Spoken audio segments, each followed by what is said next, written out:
बिहार विधानसभा चुनाव को लेकर लोक जनशक्ति पार्टी आज एक बैठक करने जा रही है और इसमें पार्टी के सभी सांसदों को मौजूद रहने के लिए कहा गया है। पार्टी अध्यक्ष चिराग पासवान ये महत्वपूर्ण बैठक लेने वाले हैं। वहीं पर लोजपा पार्टी के सूत्रों ने बताया है कि बैठक में पार्टी की बिहार इकाई के प्रस्ताव पर भी इस दौरान इस बैठक में विचार विमर्श किया जाएगा और साथ ही 243 सदस्यीय राज्य विधानसभा के चुनाव में 143 सीटों पर चुनाव लड़ना चाहिए। राज्य से लोकसभा में लोजपा के 6 सदस्य मौजूद हैं और राज्यसभा की बात की जाए तो राज्यसभा में 1 सदस्य इसके संस्थापक और केंद्रीय मंत्री रामविलास पासवान हैं। पार्टी को यह भी उम्मीद है कि राष्ट्रीय जनतांत्रिक गठबंधन के 2 प्रमुख दलों मुख्यमंत्री नीतीश कुमार के नेतृत्व वाली जदयू और साथ ही भाजपा के बीच सीट बंटवारे को लेकर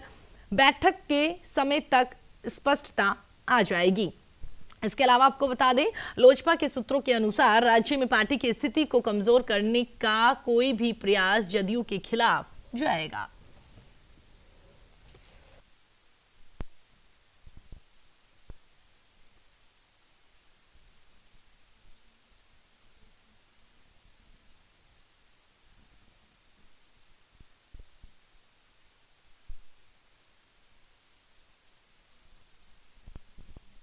बिहार में दौरा होगा जहां पर वो देखेगी स्थिति को कि क्या कुछ कोरोना जिस तरीके से बढ़ रहा है, उस बीच में चुनाव अब कराए जा रहे हैं तो चुनाव को लेकर क्या कुछ स्थितियां वहां पर बनी हुई है, किस तरीके से चुनाव करा सकते हैं, किस तरीके से लोग वहां पर आसानी से बिना किसी परेशानी से पोलिंग बूथों पर आके अपने मत का उपयोग कर सकते हैं। इन तमाम चीजों को देखने के लिए आज चुनाव आयोग भी बिहार में पहुंचा हुआ है जहां पर वो लगातार देख रहा है कि क्या कुछ स्थितियां अच्छी और हो सकती है चुनाव को लेकर। तो वहीं पर हम आपको ये भी बता दें कि कुछ दिनों पहले ही जेपी नड्डा बिहार पहुंचते थे जहां पर उन्होंने बैठक करी थी और बैठक में एनडीए के तमाम घटक दल जो थे वो वहां पर मौजूद थे और इस दौरान ये निर्णय लिया गया कि सीएम नीतीश के नेतृत्व में ही आगामी विधानसभा चुनाव लड़ा जाएगा।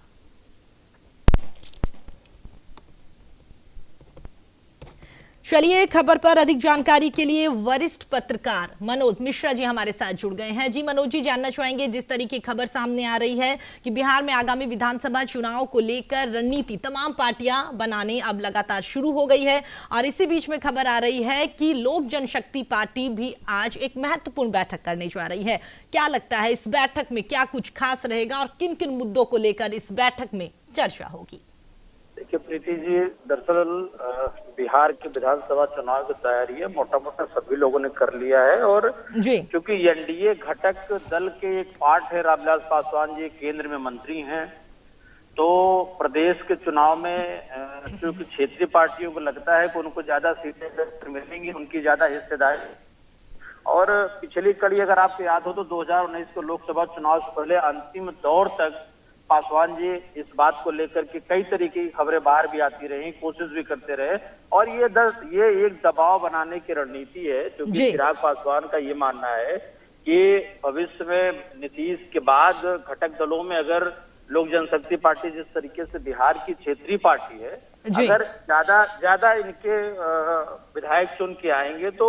सरकार में भी हिस्सेदारी होगी और चिराग का भविष्य तभी कहीं न कहीं बिहार से ही तय होगा। जी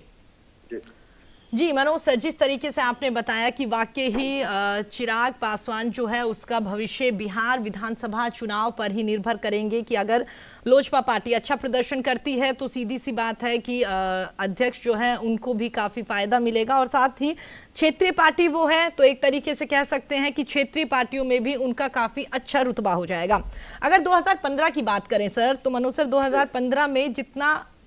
मुझे याद है लगभग 40 सीटों पर लोजपा की ओर से अपने उम्मीदवार उतारे गए थे और लगभग 2 कैंडिडेट ही जीत पाए थे। मैं गलत भी हो सकती हूँ। नहीं प्रीति जी, गलत नहीं आप। दरअसल होता क्या है, कभी कभी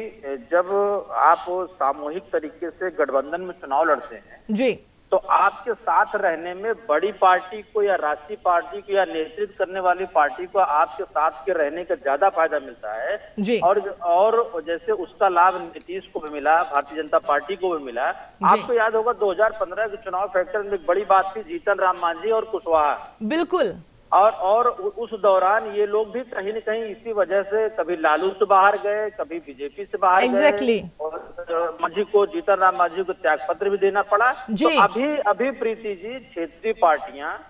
जो क्योंकि किसी न किसी गठबंधन के साथ में, चाहे यूपीए की बात कर ले या एनडीए की बात कर ले या वहां तेजस्वी यादव की बात कर ले, तो ये एक दबाव बनाने की और ज्यादा से ज्यादा सीट लेने की, गठबंधन में बने रहने की ये रणनीति है। दूसरी तरफ अगर कहीं बात नहीं बनती है जी, तो इस बात की भी तो तैयारी करनी होगी कि सारी विधानसभा स्तर पे हमारे कैंडिडेट मजबूती से लड़े, संगठन की चर्चा हो जाती है, लेकिन पर्दे के पीछे का खेल ये है कि ज्यादा से ज्यादा सीटें नीतीश से या मोदी से हमको मिले ताकि हमारी भी हिस्सेदारी प्रदेश की सरकार में बने। जी चलिए मनोज जी, हमारे साथ जुड़ने के लिए और तमाम बातचीत करने के लिए आपका बहुत बहुत धन्यवाद।